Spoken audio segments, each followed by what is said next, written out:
Лелек район борбору Разаков өлкөдөгү эң таза шаар.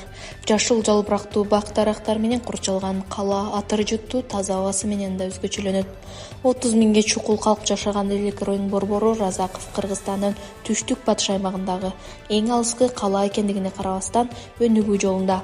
Башкаларга тазалыгы жана кооздугу менен айырмаланган шаар жөнүндө биздин кабарчыбыз айтып берет.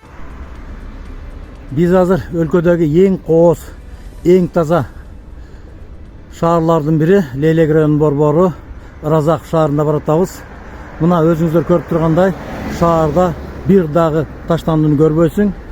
Эң башкысы, башкаларга өрнөк боло тургандай бир топ жакшы тажрыйбаларды айтсак болот. Алардын бири таң атпай көчөлөрдүн баардыгы жуулуп, таштандылардын баардыгы шаардыктар кыймылга келгенге чейин бул жерден алынып чыгылат.